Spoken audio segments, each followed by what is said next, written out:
नमस्कार। इलेक्ट्रोहोम्योपैथी के इस विशेष एपिसोड में बस्ती से आपका प्यारा दोस्त डॉक्टर श्रीवास्तव आप सबके लिए हाजिर है।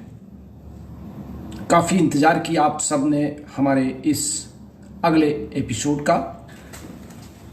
हम आपको याद दिला दें कि 1983 में डॉक्टर रमाशंकर जी ने, जो मेरे आदरणीय गुरु थे क्या बल्कि आज भी हैं, डॉक्टर रमाशंकर जी की आत्मा मेरे शरीर के आसपास ही रहती है, या मैं यूं कहूं कि डॉक्टर रमाशंकर जी मेरी शरीर की आत्मा में बसे हुए हैं, रमे हुए हैं।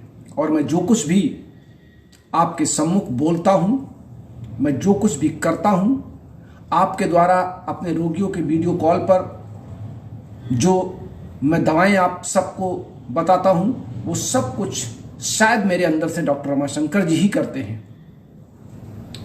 रमाशंकर जी का इलेक्ट्रोहोम्योपैथी में जो योगदान था, उसको हमारे तात्कालिक इलेक्ट्रोहोम्योपैथी के तथाकथित दिग्गजों ने नकार दिया था। और उस समय से नकारा, 1983 से लेकर के 2022 तक वो नकारते चले आए डॉक्टर रमाशंकर जी के सिद्धांत को कि इलेक्ट्रोहोम्योपैथी की औषधियाँ एंजाइम्स हैं, एंजाइम्स के अलावा ये कुछ भी नहीं है। हमारे तमाम साथी, विशेष करके मोहम्मद आरिफ राजस्थान से, प्रदीप सोनी जबलपुर से, मिस्टर मयंक मल्होत्रा लखीमपुर खीरी से, आप सब हमें एंजाइम्स थ्योरी के पुराने लिटरेचर को ढूंढ ढूंढ के हमारे पास भेजते हैं और ये बताने का प्रयास करते हैं कि वास्तव में इलेक्ट्रोहोम्योपैथी के एंजाइम सिद्धांत को कई लेखकों ने अपनी पुस्तकों में स्थान दिया है। और एंजाइम्स थ्योरी को न मानने वालों के ऊपर ये एक तमाचा है। क्यों? इसलिए कि वो एंजाइम्स के अलावा जो कुछ भी बताते हैं उस बात को प्रूव नहीं करते। मैंने 7 सवाल अपने रखे थे, उन 7 सवालों के जवाब आज तक किसी भी प्रपोजलिस्ट के द्वारा, किसी संस्था अध्यक्ष के द्वारा हमको आज तक प्राप्त नहीं हुआ। न उन्होंने डिबेट किया। मैं तो डिबेट करना चाहता था, जूम ऐप पर कर लें वो, या हमको आमंत्रित कर लें कि वो मेरे सवालों का जवाब दे रहे हैं। लेकिन शायद चूंकि अंदर से वो इलेक्ट्रोहोम्योपैथ नहीं है, अंदर से उनकी आत्मा इलेक्ट्रोहोम्योपैथी के लिए रोती नहीं है, अंदर से उनकी आत्मा इलेक्ट्रोहोम्योपैथी को स्वीकार नहीं करती। केवल समाज के सामने, अपनी संस्था के बैनर के सामने, अपने होड़ के नाते वो इलेक्ट्रोहोम्योपैथी में मान्यता लेने की लाइन में अपने क्यू में खड़े हुए हैं। लेकिन उनका वास्तव में इलेक्ट्रोहोम्योपैथी की मान्यता से कुछ लेना देना नहीं है। इलेक्ट्रोहोम्योपैथी से रोगियों को ठीक करने में उनका कोई इंटरेस्ट नहीं है। इलेक्ट्रोहोम्योपैथी के प्रैक्टिशनर्स को संभालने का, उनको सही रास्ता दिखाने का उनका कोई उद्देश्य नहीं है। उनका उद्देश्य जो है वो जग जाहिर है।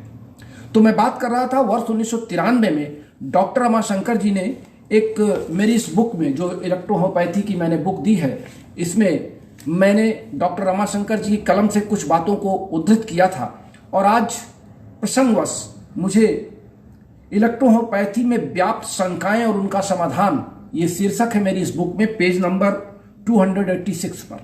आप सब अपनी पुस्तक में इसको पढ़ सकते हैं, देख सकते हैं और उस पर मनन करिए, चिंतन करिए कि डॉक्टर रमाशंकर जी ने यह बात 1983 में ही क्यों कहा था।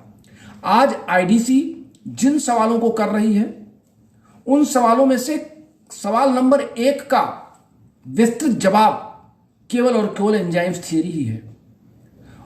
डॉक्टर रमाशंकर जी ने लिखा था, नंबर 1, काउंट मैटी द्वारा अपने जीवन काल में इसके सभी रहस्यों को न खोलना तथा यथाउचित साहित्य का प्रतिपादन न करना, यह इलेक्ट्रोहोम्योपैथी की सबसे बड़ी शंका थी और उसका समाधान किया जाना चाहिए था।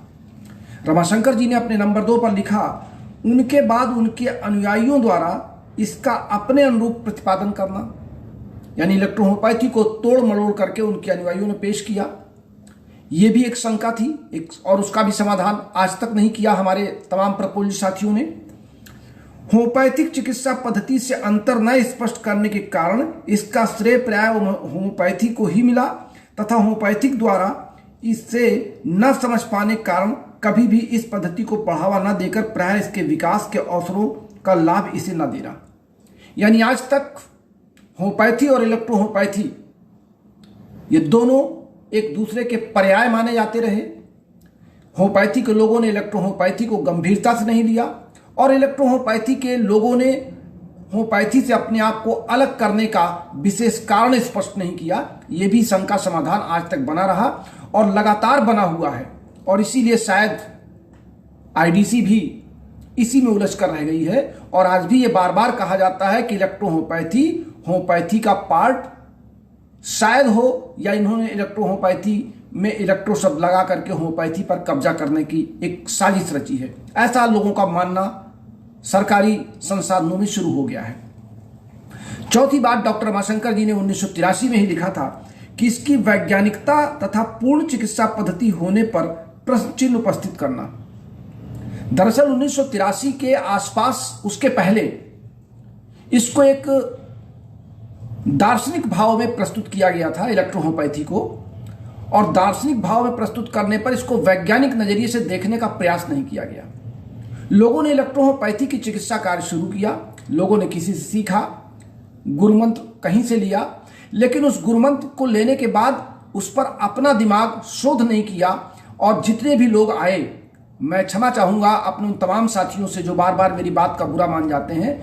दरअसल इलेक्ट्रोहोम्योपैथी एक विज्ञान है, एक चिकित्सा विज्ञान है, और चिकित्सा विज्ञान में जीव विज्ञान, रसायन विज्ञान, बायोकेमिस्ट्री का सबसे बड़ा योगदान है। अब जो लोग इतिहास, भूगोल, समाजशास्त्र, शिक्षा शास्त्र पढ़ के आए और उन्होंने अपने किसी साथी से इलेक्ट्रोहोम्योपैथी की कुछ बातों को सीख करके उसकी 38 शिष्यों को रख करके प्रैक्टिस करना आरंभ किया, वे वैज्ञानिक तो नहीं हो सकते, वे इलेक्ट्रोहोम्योपैथी के जानकार तो नहीं हो सकते, क्योंकि उन्होंने इलेक्ट्रोहोम्योपैथी को सिर्फ एक व्यवसाय के दृष्टिकोण से ही देखा था। आज भी हमारे जो पुराने साथी हैं, तमाम ऐसे लोग हैं जो होम्योपैथी से, आयुर्वेद से, यूनानी से निकल करके आए, इलेक्ट्रोहोम्योपैथी की उनको कुछ औषधियां अच्छी लगी, उसको उन्होंने अपनाया। हमारे बस्ती के एक बहुत अच्छे होम्योपैथी के शीर्षस्थ डॉक्टर थे, डॉक्टर ईश्वर सहाय जी, आज इस दुनिया में नहीं है। वो कहते थे कि अनिल जी, आपकी यशोन बड़ी काबिल तारीफ है और यशोन का प्रयोग मैं भी करता हूँ, यशोन मैं भी रखता हूँ, अपने होम्योपैथिक औषधियों के साथ कभी कभी यशोन का प्रयोग कर देता हूँ। तो इस तरह कुछ लोगों ने तो इलेक्ट्रोहोम्योपैथी को अपने सहयोगी चिकित्सा पद्धति के रूप में अपनाने का प्रयास किया, और कुछ लोगों ने यह देखा कि इसमें बिजनेस किया जा सकता है, तमाम लोग इसमें जुड़ रहे हैं, तो उन्होंने इसको बिजनेस के तौर पे शिक्षण कार्य आरंभ किया। कुछ लोगों ने केवल सर्टिफिकेट बांटना आरंभ किया, लेकिन वास्तव में डॉक्टर रमाशंकर जी की जो पीड़ा थी कि इसको वैज्ञानिक दृष्टिकोण से न समझने का प्रयास किया गया, न समझाने का प्रयास किया गया। यह भी एक विडंबना तब से आज तक चली आ रही है। डॉक्टर रमाशंकर जी ने अपने 5वें शंका समाधान में लिखा कि कुछ एक इलेक्ट्रोहोम्योपैथिक द्वारा भी इसके प्रति अनेक भ्रम पैदा किए जाते हैं। बिल्कुल बात सही थी। इलेक्ट्रोहोम्योपैथी के बारे में तमाम लोगों ने तमाम तरह की भ्रांतियां दी, तमाम तरह के सिद्धांत दिए। इस नाते इलेक्ट्रोहोम्योपैथी तब से आज तक भटकती रही। सामयिक स्थितियों के अनुरूप कुछ व्यवहारिक परिवर्तनों का सर्वमान्य न होना। हमारे तमाम साथियों ने एक दूसरे के मतों को जाना सुना लगातार। जब से मैंने इलेक्ट्रोहोम्योपैथी में प्रवेश किया 1982 से, तब से आज तक मैं समझता हूं कम से कम मैंने 200 सेमिनारों में अपने आप को समाहित किया होगा, और हर सेमिनार में मैंने इस बात को कहना आरंभ किया कि इलेक्ट्रोहोम्योपैथी विज्ञान पर आधारित चिकित्सा पद्धति है, इसको विज्ञान के नजरिए से देखा जाना चाहिए। लेकिन मुझे लोगों ने बहुत ही हल्के में लिया, और चूंकि आज तो मेरी उम्र 60 वर्ष के आसपास पहुंचने वाली है, और जब मैं इस चिकित्सा पद्धति में आया था तो बिल्कुल एक छात्र की तरह था, एक लड़के की तरह था, देखने में बहुत दुबला पतला था, आज भी बहुत मोटा नहीं हूं। लेकिन हमको लोगों ने डिसलाइक इसलिए किया कि मैं कड़वी बात मंच पर बोल देता था, तब भी और आज भी। अगर उसी समय लोगों ने मेरी इस कड़वी बात को शंकर जी के विष की तरह गले में उतार लिया होता, तो आज शायद इलेक्ट्रोहोम्योपैथी कहीं ना कहीं अपने स्वरूप में खड़ी होती। डॉक्टर रमाशंकर जी ने लिखा, कुछ एक इलेक्ट्रोहोम्योपैथी के व्यवसाय के रूप में स्थापित करने वाले इसे बदनाम करने लगे। इलेक्ट्रोहोम्योपैथी को चिकित्सा दृष्टिकोण से नहीं देखा गया, बल्कि इसको व्यवसाय दृष्टिकोण से देखा गया, और फिर इस तरह इसका व्यवसाय चला कि गली कूचे, मोहल्ले, झोपड़पट्टी वालों ने भी इलेक्ट्रोहोम्योपैथी को अपने बिजनेस के रूप में अपना लिया। हमारे एक बंबई के साथी हैं, बड़ी बड़ी बातें करते हैं। झोपड़पट्टी से उन्होंने अपना इलेक्ट्रोहोम्योपैथी के व्यवसाय शुरू किया। वहां पे एलोपैथी का ट्रीटमेंट भी करते हैं, आज भी करते हैं, लेकिन इलेक्ट्रोहोम्योपैथी के बारे में बड़ी बड़ी डींगे हाँकते हैं। और अनिल श्रीवास्तव को तो मुंह खोलते ही कुछ ना कुछ कहना शुरू कर देते हैं। इसी तरीके से तमाम लोगों ने, किसी ने 999 रुपए पे दीपावली का ऑफर दिया, दशहरे का ऑफर दिया दवाइयाँ बेचने का। किसी ने कह दिया कि मेरी किताबों के साथ दो किताबों के साथ एक किताब फ्री, आइए एडवांस बम्पर ले जाइए। इस तरह के तमाम बिजनेस हुए। किसी ने अपने एडमिशन में लिखा कि अगर आप 5 एडमिशन लाते हैं तो आपके 2 एडमिशन फ्री। तमाम संस्थान खुल गए।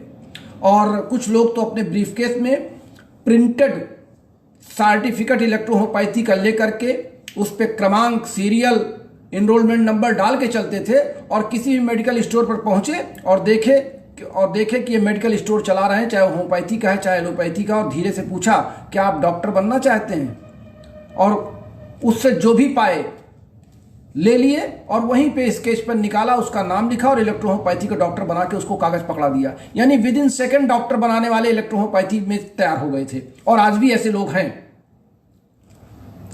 हमारे आसपास, हमारे उत्तर प्रदेश में भी और उत्तर प्रदेश के बाहर भी ऐसे तमाम लोग हैं जो अपने ब्रीफकेस में इलेक्ट्रोहोम्योपैथी के सर्टिफिकेट हमेशा रखते हैं कंप्यूटराइज, और जहां मनाया वहीं जो भी मिला ले करके कागज दिया और दस्तखत मोहर वहीं पे प्रिंटेड उनका सब बना हुआ हो गया। तो इलेक्ट्रोहोम्योपैथी को व्यावसायिक दृष्टिकोण से देखा जाने लगा कि इसमें व्यवसाय किया जा सकता है, लोगों को मूर्ख बनाया जा सकता है। और नब्ज भी पकड़ लिया कि हमारे देश में झोला छाप डॉक्टरों की संख्या बहुत ज्यादा है और इनको अपने नाम के आगे डॉक्टर शब्द का इस्तेमाल करने में बड़ी आसानी रहेगी और इनसे हमारा बिजनेस भी चल सकता है। वही झोला छाप डॉक्टर जो एलोपैथी में उतरे हुए थे इस अथाह सागर में, उनको जबरदस्ती कागज पकड़ा के इलेक्ट्रोहोम्योपैथ बना दिया गया।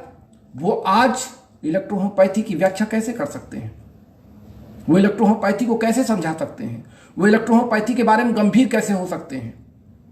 हम लोगों ने कहीं से पकड़ा नहीं था, हम लोग स्वयं आए थे इलेक्ट्रोहोम्योपैथी सीखने।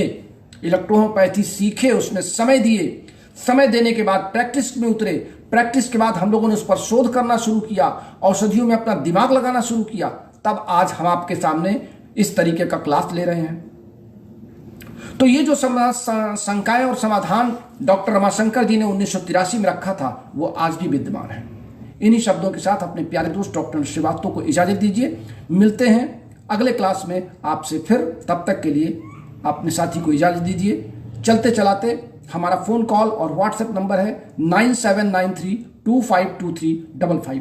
ये हमारा कॉलिंग नंबर भी है, हमारा व्हाट्सएप नंबर भी है। हमारे बुक को या अपने रोगियों की मेडिसिन को मंगाने के लिए हमारे फोन पे नंबर का उपयोग आप कर सकते हैं 9450563748। इस पर आप अपने पेमेंट भेज करके अपने पते, पिन कोड के साथ हमसे संपर्क कर सकते हैं। रोगियों का वीडियो कॉल कराने का जो समय हमारा है वो 11 बजे से 1 बजे के बीच का है। इस बीच आप अपने रोगियों का वीडियो कॉल भी करा सकते हैं। बहुत बहुत धन्यवाद, नमस्कार।